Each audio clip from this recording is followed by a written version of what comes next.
Welcome back to A Clock in the Journal, where timeless mysteries come to life. Today we present His Last Bow, the war service of Sherlock Holmes, a tale of espionage, loyalty, and sacrifice on the eve of the Great War. Join us as we follow Holmes in one of his final and most patriotic missions. It was 9 o'clock at night upon the 2nd of August, the most terrible August in the history of the world. One might have thought already that God's curse hung heavy over a degenerate world, for there was an awesome hush and a feeling of vague expectancy in the sultry and stagnant air. The sun had long set, but one blood-red gash like an open wound lay low in the distant west. Above, the stars were shining brightly, and below, the lights of the shipping glimmered in the bay. The two famous Germans stood beside the stone parapet of the garden walk, with the long, low, heavily gabled house behind them, and they looked down upon the broad sweep of the beach at the foot of the great chalk cliff in which von Bork, like some wandering eagle, had perched himself 4 years before. They stood with their heads close together, talking in low, confidential tones. From below, the two glowing ends of their cigars might have been the smoldering eyes of some malignant fiend looking down in the darkness. A remarkable man, this von Bork, a man who could hardly be matched among all the devoted agents of the Kaiser. It was his talents which had first recommended him for the English mission, the most important mission of all. But since he had taken it over, those talents had become more and more manifest to the half-dozen people in the world who were really in touch with the truth. One of these was his present companion, Baron von Herling, the chief secretary of the legation, whose huge 100-horsepower Benz car was blocking the country lane as it waited to waft its owner back to London. "So far as I can judge the trend of events, you will probably be back in Berlin within the week," the secretary was saying. "When you get there, my dear von Bork, I think you will be surprised at the welcome you will receive. I happen to know what is thought in the highest quarters of your work in this country." He was a huge man, the secretary, deep, broad, and tall, with a slow, heavy fashion of speech, which had been his main asset in his political career. Von Bork laughed. "They are not very hard to deceive," he remarked. "A more docile, simple folk could not be imagined." "I don't know about that," said the other thoughtfully. "They have strange limits, and one must learn to observe them. It is that surface simplicity of theirs which makes a trap for the stranger. One's first impression is that they are entirely soft. Then one comes suddenly upon something very hard, and you know that you have reached the limit and must adapt yourself to the fact. They have, for example, their insular conventions, which simply must be observed." "Meaning good form and that sort of thing?" Von Bork sighed as one who had suffered much. "Meaning British prejudice in all its queer manifestations. As an example, I may quote one of my own worst blunders. I can afford to talk of my blunders, for you know my work well enough to be aware of my successes. It was on my first arrival. I was invited to a weekend gathering at the country house of a cabinet minister. The conversation was amazingly indiscreet." Von Bork nodded. "I've been there," said he dryly. "Exactly. Well, I naturally sent a resume of the information to Berlin. Unfortunately, our good chancellor is a little heavy-handed in these matters, and he transmitted a remark which showed that he was aware of what had been said. This, of course, took the trail straight up to me. You've no idea the harm that it did me. There was nothing soft about our British hosts on that occasion, I can assure you. I was 2 years living it down. Now you, with this sporting pose of yours—" No, don't call it a pose. A pose is an artificial thing. This is quite natural. I am a born sportsman. I enjoy it." "Well, that makes it the more effective. You yacht against them, you hunt with them, you play polo, you match them in every game, your four-in-hand takes the prize at Olympia. I have even heard that you go the length of boxing with the young officers. What is the result? Nobody takes you seriously. You are a good old sport, quite a decent fellow for a German, a hard-drinking nightclub, knockabout-town, devil-may-care young fellow. And all the time this quiet country house of yours is the center of half the mischief in England, and the sporting squire the most astute Secret Service man in Europe. Genius, my dear von Bork. Genius. You flatter me, Baron, but certainly I may claim my 4 years in this country have not been unproductive. I've never shown you my little store. Would you mind stepping in for a moment? The door of the study opened straight onto the terrace. Von Bork pushed it back, and, leading the way, he clicked the switch of the electric light. He then closed the door behind the bulky form which followed him and carefully adjusted the heavy curtain over the latticed window. Only when all these precautions had been taken and tested did he turn his sunburned aquiline face to his guest. "Some of my papers have gone," said he. "When my wife and the household left yesterday for Flushing, they took the less important with them. I must, of course, claim the protection of the embassy for the others. Your name has already been filed as one of the personal suite. There will be no difficulties for you or your baggage. Of course, it is just possible that we may not have to go. England may leave France to her fate. We are sure that there is no binding treaty between them." "And Belgium?" "Yes, and Belgium too." Von Bork shook his head. "I don't see how that could be. There is a definite treaty there. She could never recover from such a humiliation. She would at least have peace for the moment. But her honor—" "Tut, my dear sir, we live in a utilitarian age. Honor is a medieval conception. Besides, England is not ready. It is an inconceivable thing. But even our special war tax of 50 million, which one would think made our purpose as clear as if we had advertised it on the front page of the Times, has not roused these people from their slumbers." Here and there one hears a question. It is my business to find an answer. Here and there also there is an irritation. It is my business to soothe it, but I can assure you that so far as the essentials go, the storage of munitions, the preparation for submarine attack, the arrangements for making high explosives, nothing is prepared. How, then, can England come in, especially when we have stirred her up such a devil's brew of Irish civil war, window-breaking furies, and God knows what to keep her thoughts at home?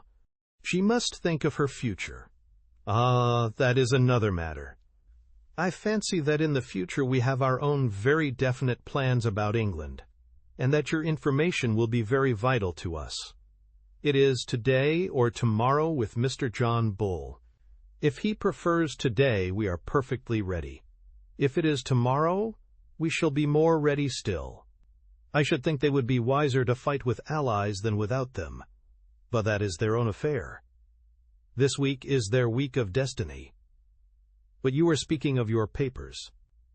He sat in the armchair with the light shining upon his broad, bald head, while he puffed sedately at his cigar. The large, oak-paneled, book-lined room had a curtain hung in the further corner.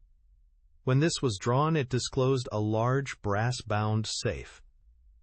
Von Bork detached a small key from his watch chain, and after some considerable manipulation of the lock, he swung open the heavy door. "Look," said he, standing clear with a wave of his hand. The light shone vividly into the opened safe, and the secretary of the embassy gazed with an absorbed interest at the rows of stuffed pigeonholes with which it was furnished. Each pigeonhole had its label, and his eyes as he glanced along them read a long series of such titles as Fords, Harbor Defenses, Aeroplanes, Ireland, Egypt, Portsmouth Forts, the Channel, Rosyth, and a score of others. Each compartment was bristling with papers and plans. "Colossal," said the secretary. Putting down his cigar, he softly clapped his fat hands. "And all in 4 years, Baron. Not such a bad show for the hard-drinking, hard-riding country squire. But the gem of my collection is coming, and there is the setting all ready for it." He pointed to a space over which Naval Signals was printed. "But you have a good dossier there already. Out of date and waste paper. The Admiralty in some way got the alarm, and every code has been changed.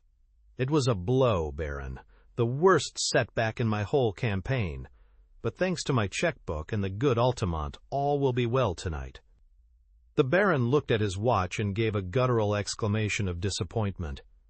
"Well, I really can wait no longer. You can imagine that things are moving at present in Carlton Terrace, and that we have all to be at our posts. I had hoped to be able to bring news of your great coup. Did Altamont name no hour?" Von Bork pushed over a telegram. "Will come without fail tonight and bring new sparking plugs. Altamont."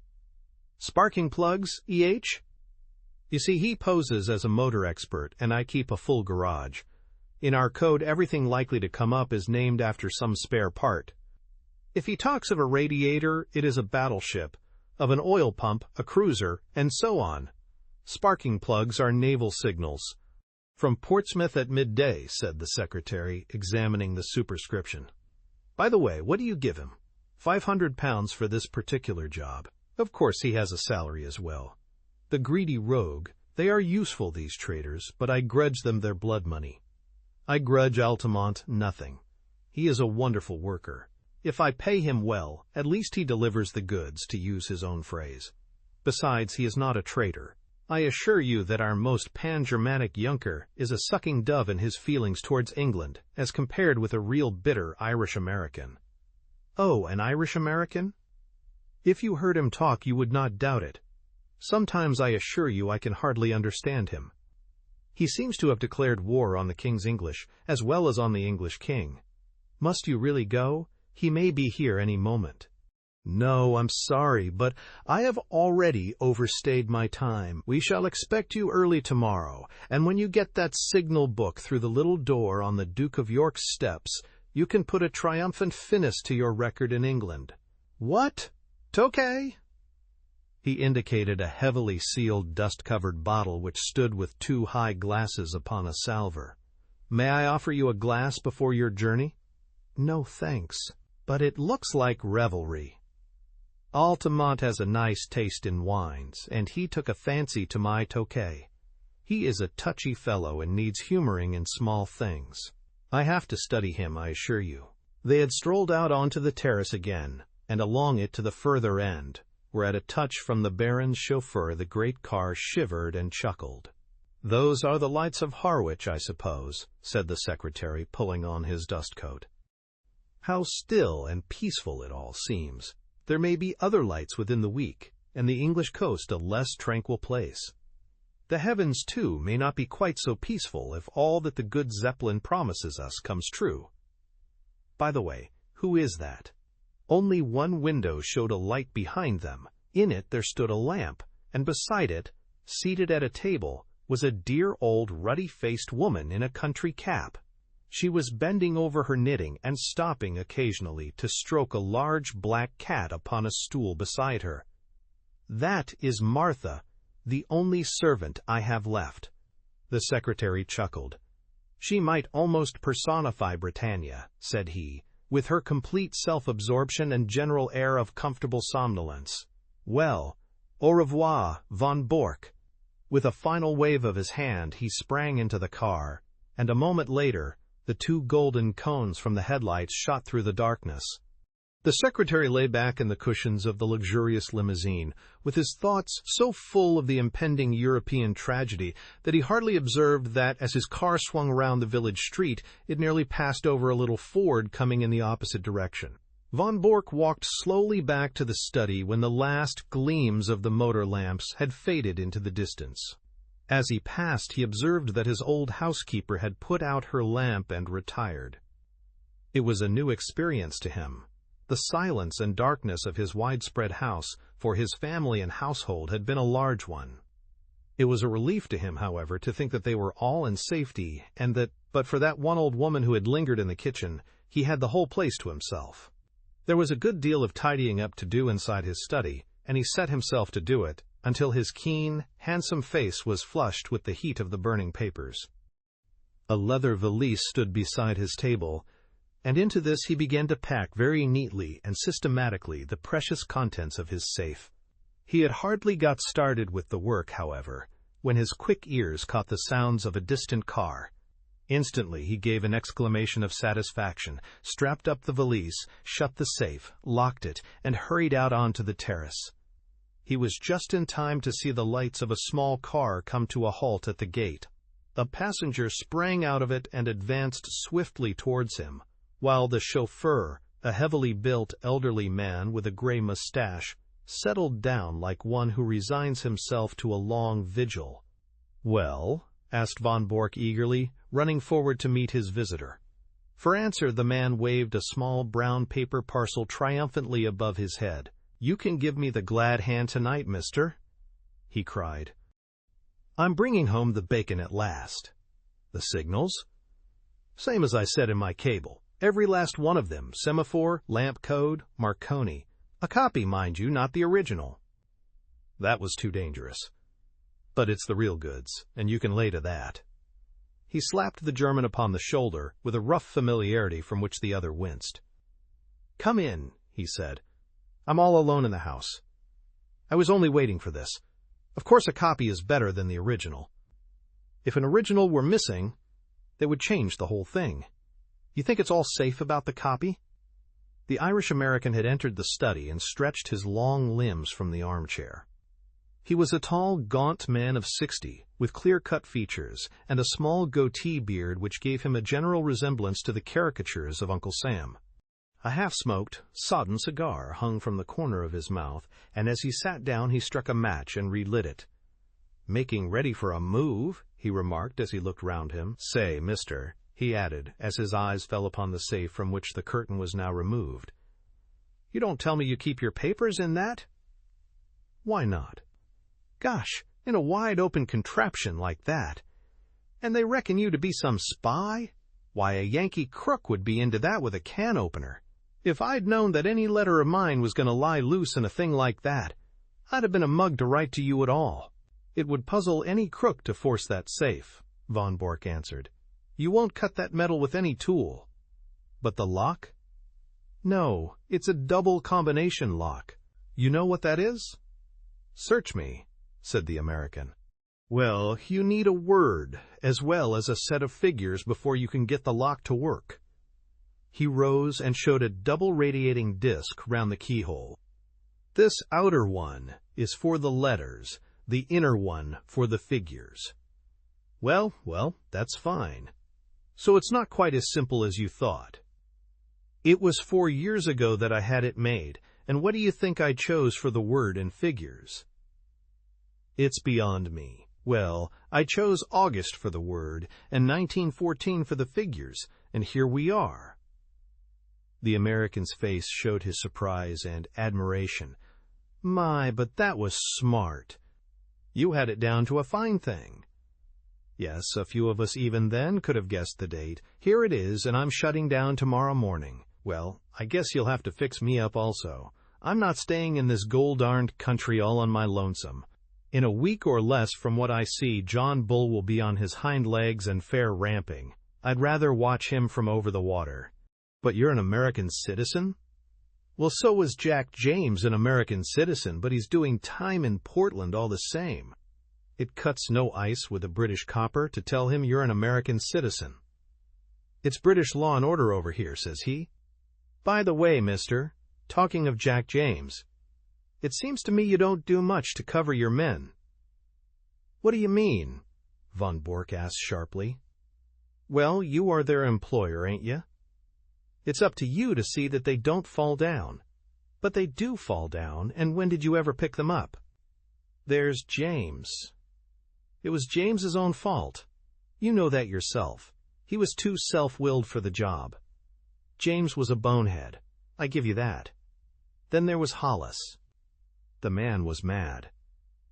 Well, he went a bit woozy towards the end. It's enough to make a man bughouse when he has to play a part from morning to night with 100 guys all ready to set the coppers wise to him. But now there is Steiner." Von Bork started violently, and his ruddy face turned a shade paler. "What about Steiner?" "Well, they've got him, that's all. They raided his store last night, and he and his papers are all in Portsmouth jail. You'll go off, and he, poor devil, will have to stand the racket, and lucky if he gets off with his life. That's why I want to get over the water as soon as you do." Von Bork was a strong, self-contained man, but it was easy to see that the news had shaken him. "How could they have got on to Steiner?" he muttered. "That's the worst blow yet." "Well, you nearly had a worse one, for I believe they are not far off me." "You don't mean that?" "Sure thing. My landlady down Fratton Way had some inquiries, and when I heard of it, I guessed it was time for me to hustle. But what I want to know, mister, is how the coppers know these things? Steiner is the 5th man you've lost since I signed on with you, and I know the name of the 6th if I don't get a move on. How do you explain it, and ain't you ashamed to see your men go down like this?" Von Bork flushed crimson. "How dare you speak in such a way?" "If I didn't dare things, mister, I wouldn't be in your service. But I'll tell you straight what is in my mind. I've heard that with you German politicians, when an agent has done his work, you are not sorry to see him put away." Von Bork sprang to his feet. "Do you dare to suggest that I have given away my own agents?" "I don't stand for that, mister, but there's a stool pigeon or a cross somewhere, and it's up to you to find out where it is. Anyhow, I am taking no more chances. It's me for Little Holland, and the sooner the better." Von Bork had mastered his anger. "We have been allies too long to quarrel now at the very hour of victory," he said. "You've done splendid work and taken risks, and I can't forget it. By all means, go to Holland, and you can get a boat from Rotterdam to New York. No other line will be safe a week from now. I'll take that book and pack it with the rest." The American held the small parcel in his hand but made no motion to give it up. "What about the dough?" he asked. "The what?" "The boodle, the reward, the £500. The gunner turned damn nasty at the last, and I had to square him with an extra $100, or it would have been Nitsky for you and me. 'Nothin' doin',' says he, and he meant it too, but the last 100 did it. It's cost me £200 from first to last, so it isn't likely I'd give it up without getting my wad." Von Bork smiled with some bitterness. "You don't seem to have a very high opinion of my honor," said he. "You want the money before you give up the book. Well, mister, it is a business proposition. All right, have your way." He sat down at the table and scribbled a check which he tore from the book, but he refrained from handing it to his companion. "After all, since we are to be on such terms, Mr. Altamont," said he, "I don't see why I should trust you any more than you trust me. Do you understand?" he added, looking back over his shoulder at the American. "There's the check upon the table. I claim the right to examine that parcel before you pick the money up." The American passed it over without a word.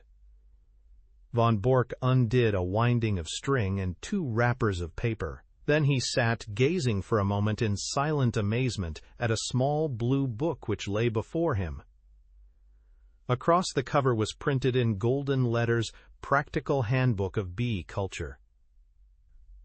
Only for one instant did the master spy glare at this strangely irrelevant inscription. The next he was gripped at the back of his neck by a grasp of iron, and a chloroformed sponge was held in front of his writhing face.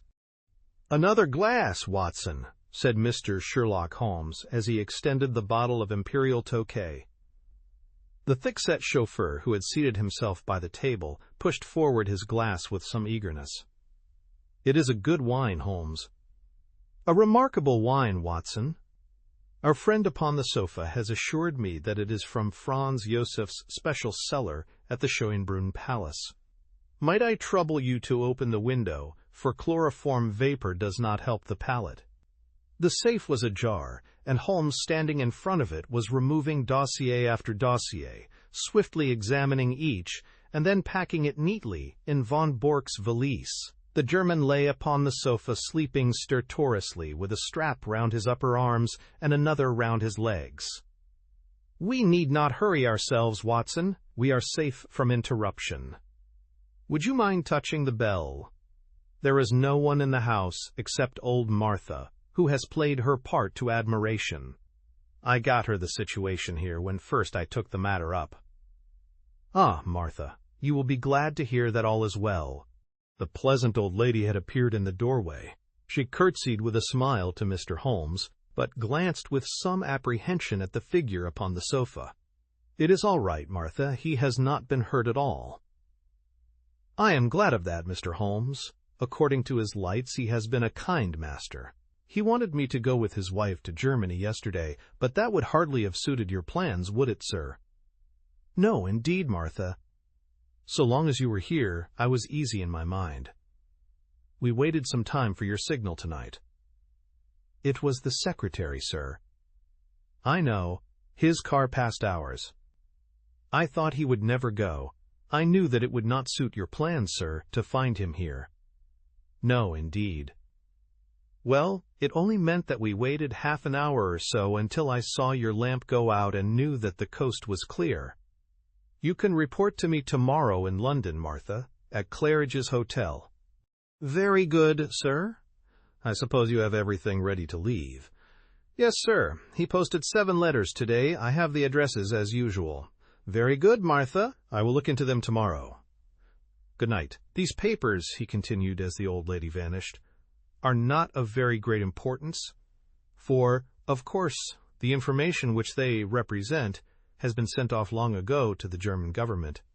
These are the originals which could not safely be got out of the country. Then they are of no use. I should not go so far as to say that, Watson. They will at least show our people what is known and what is not. I may say that a good many of these papers have come through me, and I need not add are thoroughly untrustworthy. It would brighten my declining years to see a German cruiser navigating the Solent according to the minefield plans which I have furnished. But you, Watson—" He stopped his work and took his old friend by the shoulders. "I've hardly seen you in the light yet. How have the years used you? You look the same blithe boy as ever." "I feel 20 years younger, Holmes. I have seldom felt so happy as when I got your wire asking me to meet you at Harwich with the car. But you, Holmes, you have changed very little, save for that horrible goatee." "These are the sacrifices one makes for one's country, Watson," said Holmes, pulling at his little tuft. "Tomorrow it will be but a dreadful memory. With my haircut and a few other superficial changes, I shall no doubt reappear at Claridge's tomorrow, as I was before this American stunt. I beg your pardon, Watson. My well of English seems to be permanently defiled. Before this American job came my way. But you have retired, Holmes. We heard of you as living the life of a hermit among your bees and your books in a small farm upon the South Downs." "Exactly, Watson. Here is the fruit of my leisured ease, the magnum opus of my latter years." He picked up the volume from the table and read out the whole title, "Practical Handbook of Bee Culture, with some observations upon the segregation of the queen." "Alone I did it. Behold the fruit of pensive nights and laborious days, when I watched the little working gangs, as once I watched the criminal world of London." "But how did you get to work again?" "Ah, I have often marveled at it myself. The foreign minister alone I could have withstood, but when the premier also deigned to visit my humble roof. The fact is, Watson, that this gentleman upon the sofa was a bit too good for our people. He was in a class by himself. Things were going wrong, and no one could understand why they were going wrong. Agents were suspected or even caught, but there was evidence of some strong and secret central force. It was absolutely necessary to expose it. Strong pressure was brought upon me to look into the matter. It has cost me 2 years, Watson, but they have not been devoid of excitement.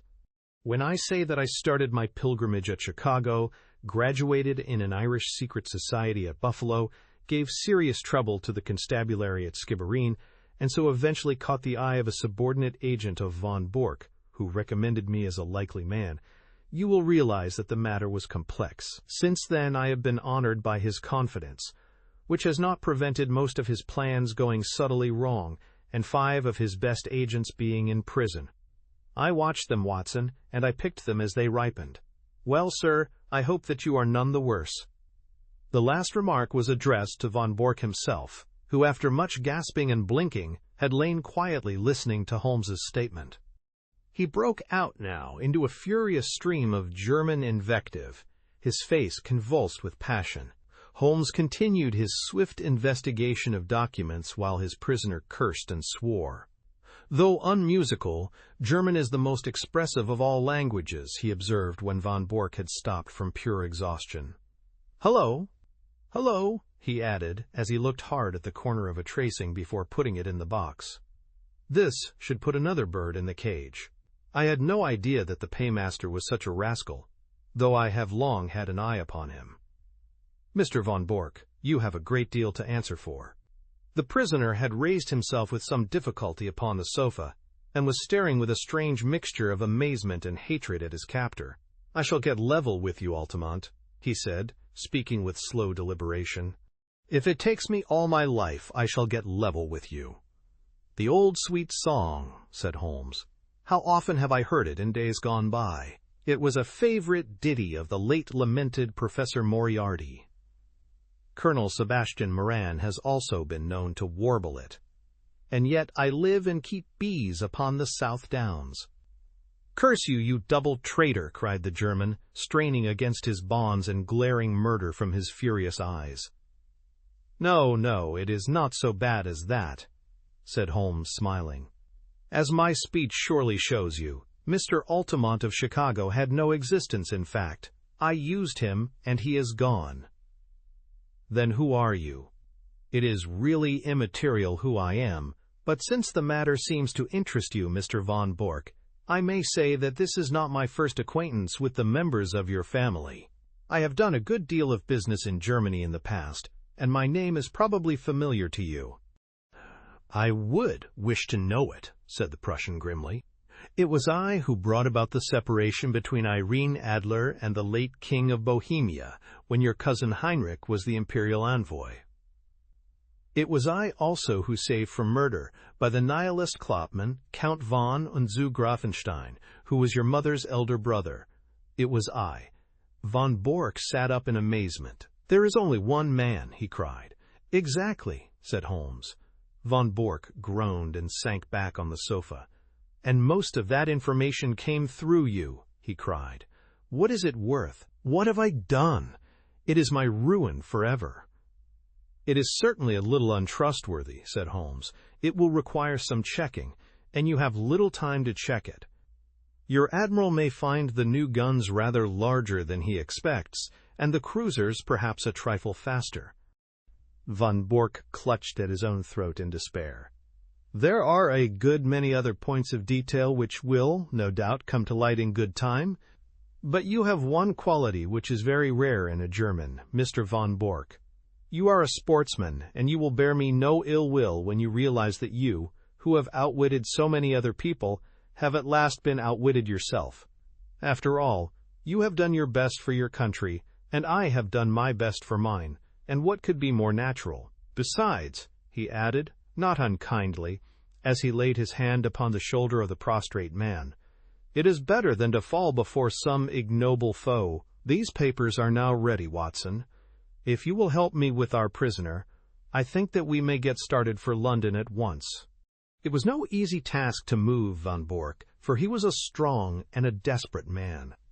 Finally, holding either arm, the two friends walked him very slowly down the garden walk which he had trod with such proud confidence when he received the congratulations of the famous diplomatist only a few hours before.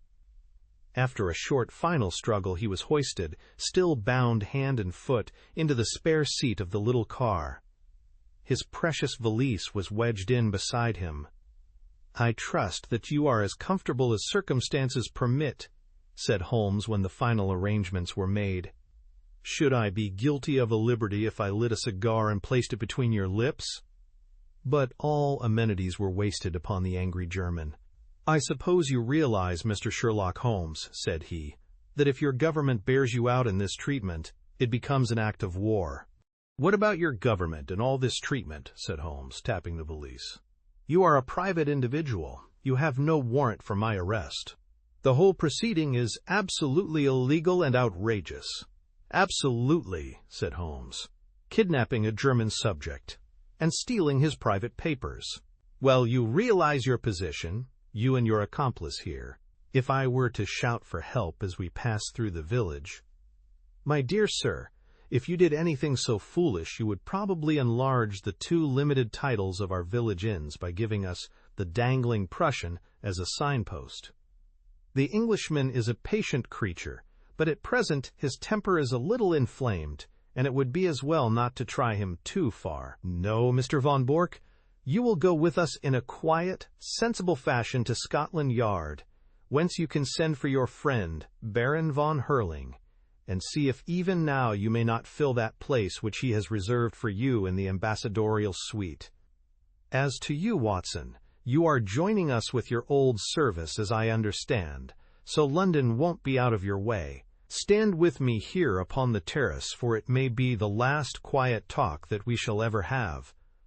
The two friends chatted in intimate converse for a few minutes, recalling once again the days of the past, while their prisoner vainly wriggled to undo the bonds that held him. As they turned to the car, Holmes pointed back to the moonlit sea and shook a thoughtful head. "There's an east wind coming, Watson." "I think not, Holmes. It is very warm." "Good old Watson, you are the one fixed point in a changing age. There's an east wind coming all the same. Such a wind as never blew on England yet. It will be cold and bitter, Watson, and a good many of us may wither before its blast. But it's God's own wind nonetheless, and a cleaner, better, stronger land will lie in the sunshine when the storm is cleared. Start her up, Watson, for it's time that we were on our way. I have a cheque for £500 which should be cashed early, for the drawer is quite capable of stopping it if he can."